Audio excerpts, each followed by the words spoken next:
Welcome back to another episode of Heroes of Might and Magic Olden Era. This is part 2 of our tutorial playthrough. Figured we play through the tutorial. If you missed last episode, go check that out. I read through a lot of stuff. There's a lot of stuff to cover here. Like, we're going to get to hero skills and levels now. There's 6 pages. So let's get into it. There's no wasting time here. We're just going to get right back into the meat and potatoes of this because there's a lot to learn. By exploring the world and defeating opponents, your hero earns experience points. Once enough experience is gained, the hero levels up. With each new level, the hero receives random improvements to their attributes and selects from one of 3 skills. Passive abilities enhance their overall performance. Choose your skills wisely to strengthen your hero. Heroes with well thought out skill combinations will play a major role in your success. Each hero has 4 attributes: attack, defense, spell power, and knowledge. Attack and defense are added to the corresponding stats of creatures in combat, increasing the damage they deal or reducing the damage they take. Spell power boosts the effectiveness of spells. Higher values mean increased spell damage and longer duration for positive or negative effects. Knowledge increases the hero's maximum mana, allowing for more spell casting during combat. Each hero also affects 2 combat stats, morale and luck. These are applied to all creatures in the hero army. Morale affects creature behavior. High morale can give a stack an extra turn, while low morale can cause it to skip its turn. Important, the greater the number of factions present in your army, the lower its overall morale. An army composed of 1 faction gains +1 morale. Each additional faction reduces morale by 1. Luck influences the chance of landing a lucky or unlucky strike. The attributes gained at each level depend on the hero's class. Might heroes are likely to gain attack and defense. Magic heroes are more likely to gain spell power and knowledge. Similarly, the probability of acquiring specific skills varies. Might heroes tend to learn army-focused skills. Magic heroes are more likely to be offered spell-enhancing skills. Each skill has 3 tiers: basic, advanced, and expert. As the hero levels up, the skill can be advanced as follows. Upon reaching the advanced tier, you choose one of 3 sub-skills. Upon reaching the expert tier, you choose one of 2 final sub-skills. Each upgrade improves the core effect of the skill and allows you to tailor your hero to your preferred playstyle. In addition, your hero can attain an elite class. To do so, you'll need to acquire a specific combination of maximum level skills. It's a challenging path, but the reward is worth it. The hero will become significantly stronger or gain powerful new abilities. To find out which skills are unlocked or required to unlock an elite class, hover your mouse over the class icon in the hero's profile. Also, pay attention to the hints shown when leveling up. If a selected skill brings you closer to an elite class, a small icon of the corresponding class will appear next to it. At any point during the game, you can view detailed information about your heroes. To do this, double-click a hero's portrait in the bottom part of the screen. So we get either basic sorcery, which is plus 10% magic damage dealt. Basic offense. Friendly creatures' basic attacks deal plus 15 damage. And the hero gains 2 sight radius. We're going to do the basic offense because we are a very sword-heavy army right now. That may change later, but for now, that's what it is.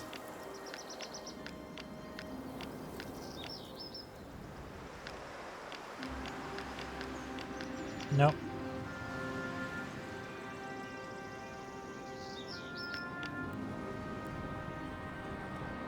Let's keep going through the path. Hello, chicken. Hello, chickens. Hello, what looks like a mushroom. A cow with mushrooms on the back.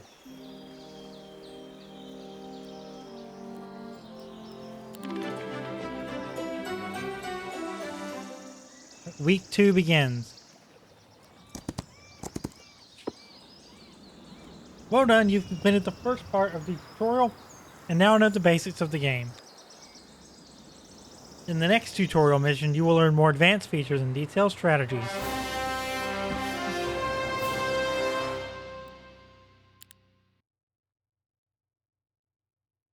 This is where I normally say we screw it and go to the campaign, but I think it would benefit us all, even including the people watching this, because this is still pre-release content, to go through the whole tutorial together, so we'll do it. A more challenging mission is now available, offering a deeper introduction to the mechanics of Heroes of Might and Magic. Main mission, advanced tutorial.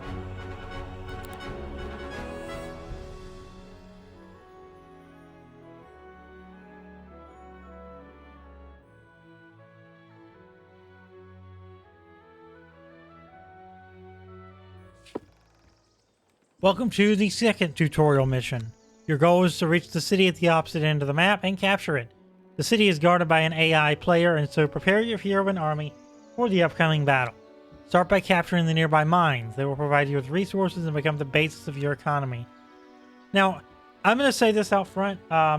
You may be familiar with these mechanics either from playing Heroes of Might and Magic in the past or from my playthrough of Songs of Conquest that I do occasionally. Which is based and is influenced by Heroes of Might and Magic. So that would be familiar to you if you are a newer age player, because Heroes of Might and Magic has not been around in a while, and that's why this is so exciting to me. I never really have gotten to play this franchise until now, so the fact it's under Hooded Horse, it's under Ubisoft helping as well, really makes me happy, because they're bringing this title to a new generation, and that's awesome. So let's go ahead and do that. As you explore the world, you will come across a wide variety of map objects, buildings and items your heroes can interact with. Hover over any map object will display a description, helping you decide whether it is currently useful to visit. Just like with standard movement, you can set a route to a map object. Once confirmed, the hero will automatically move to it and interact upon arrival. Each object has specific interaction squares, usually located just below it. When setting a destination, your hero's path will be planned accordingly. There's a chest here. Let's go ahead and get kind of picked up. So there's a resource system. We do want to learn about this. Gold, wood, ores, crystals, gems, mercury, and alchemical dust are the main resources in the game. They are essential for nearly all gameplay activities, constructing buildings, hiring troops and heroes, studying and upgrading spells, and more. Your objective is to gather a variety of resources and use them strategically to strengthen your position over time. Resources can be obtained in several ways. Found directly on the map, acquired by capturing mines, or collected by visiting objects across the map. On the global map, you will encounter neutral squads, hostile creatures that guard valuable items, important objects, or pathways to new territory. Neutral squads can feature one or more creatures at the same time.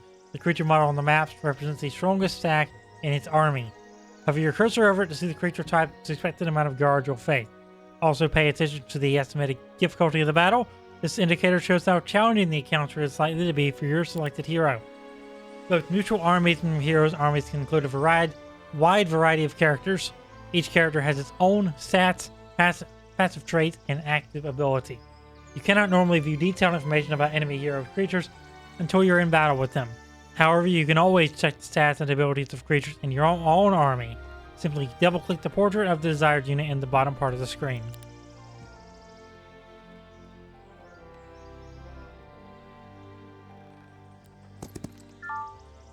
Oh, we got some wood out of that. Cool. Go over to the treasure chest. We're gonna go with experience.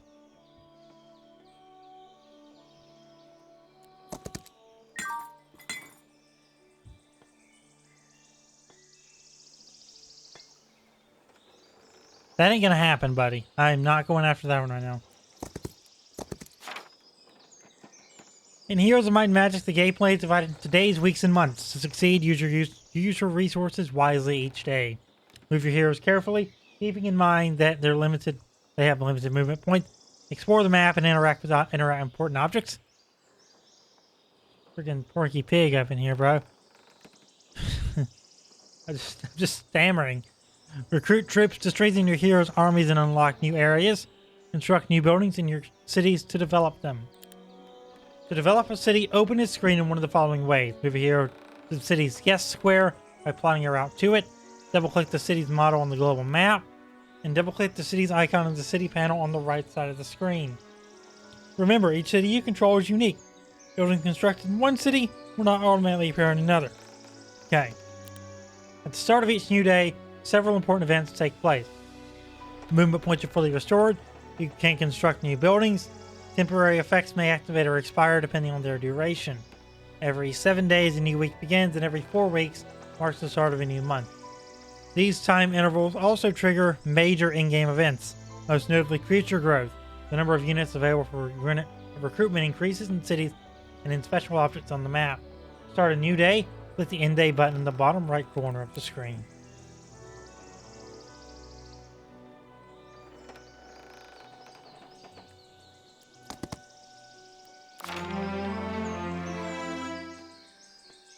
In the game, you can use multiple heroes to explore the map quickly and efficiently. Each hero has their own level and set of skills, and they can each play various roles, from a simple scout and resource collector to a great commander who can conquer your enemies. Heroes can be hired in any city where there is a tavern built. Hiring heroes requires a one-time payment of gold. You can also control a limited number of heroes at a time. Capturing new cities increases this limit. However, if you lose control of cities, the maximum hero number decreases, and you may lose the ability to recruit new ones.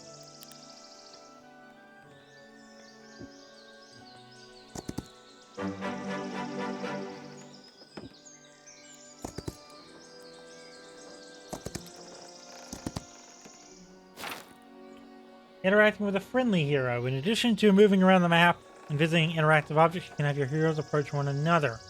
When this happens, the exchange interface will open, allowing you to transfer artifacts and troops between heroes.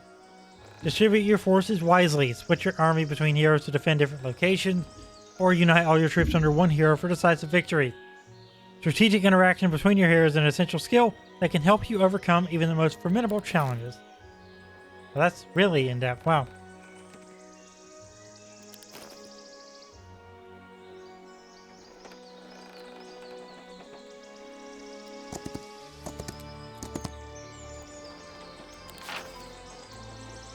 We have our own laws, and every faction is going to have a different law screen.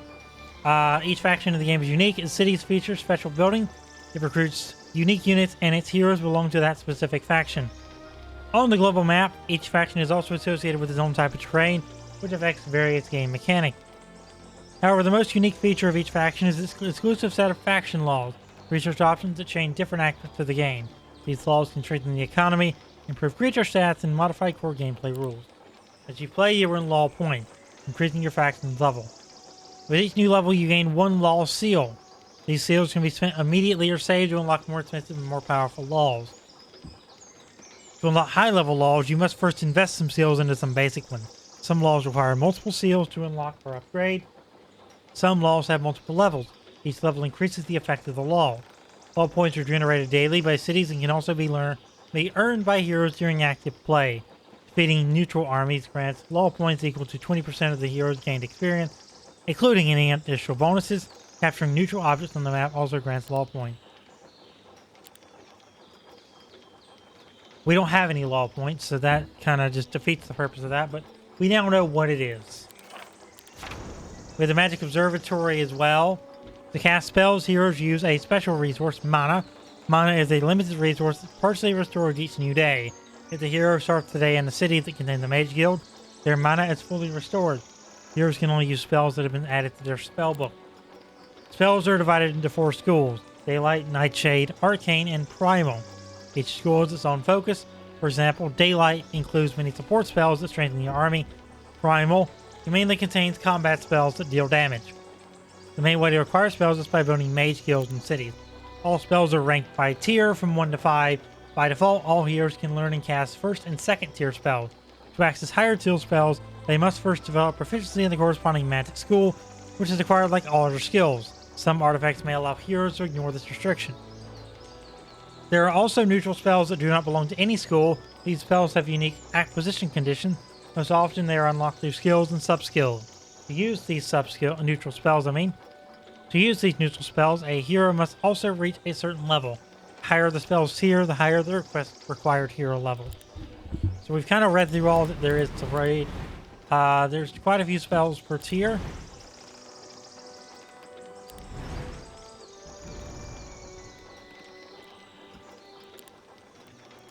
We have another thing over here.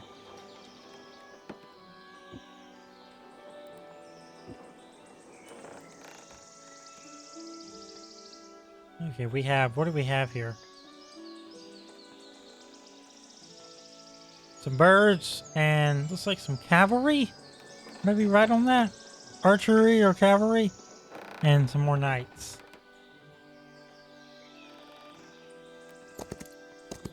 There's a portal exit here.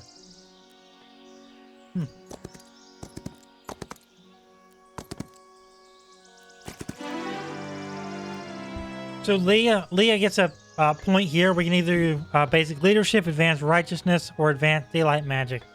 We're going to do advanced daylight magic. Daylight time, the cooldowns of all the heroes' daylight spells are reduced by 1 round. Luminous focus generates 1 focus charge at the start of every battle. -1 levels to all enemy daylight spells. What do we do here? Let's do cooldown reduction.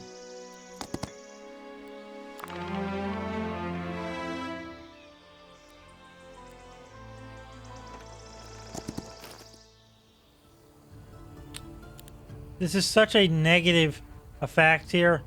I'm just gonna, for them, I mean, we're gonna just absolutely obliterate them, I think. I'm just going to move and do this very quickly. I may even auto battle this. I don't know. Yeah, let's see what auto battling is like.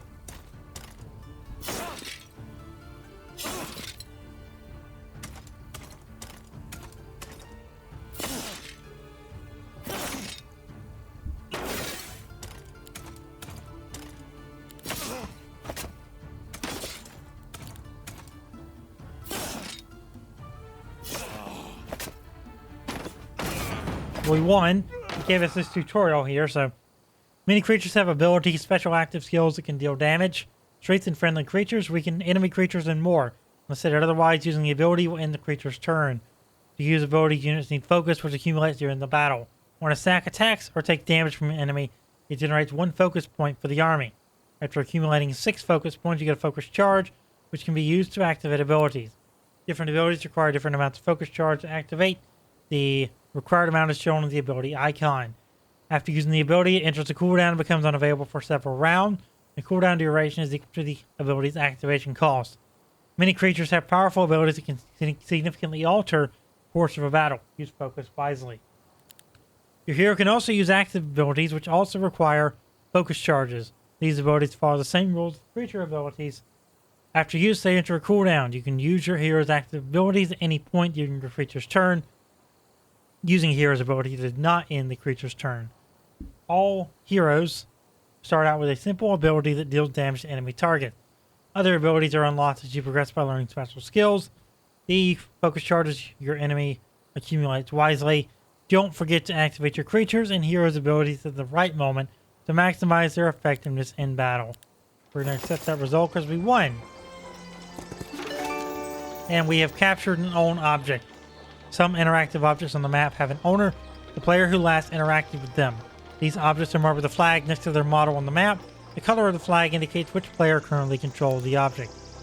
Ownable objects include cities as well as key structures such as mines and creature dwellings. For that, we're going to go and wrap up this episode. So if you enjoyed, make sure to drop a like on the video, subscribe, turn on notifications, and I'll see you next time for some more Heroes of Might and Magic Olden Era. I hope you're enjoying the series. I know I am. I'm enjoying this a lot. Even if it is a lot of reading here in this tutorial, we're learning together. So, yeah, new video daily, 2 p.m. Me and this bunny will guide you through games together as either I learn them for the first time or I can show you a little thing or two about what I know. Maybe you'll learn something. And maybe I'll learn you in the comments. But, yeah, that's going to do it for today. Hope you enjoyed. I'll see you next time. Thanks for watching.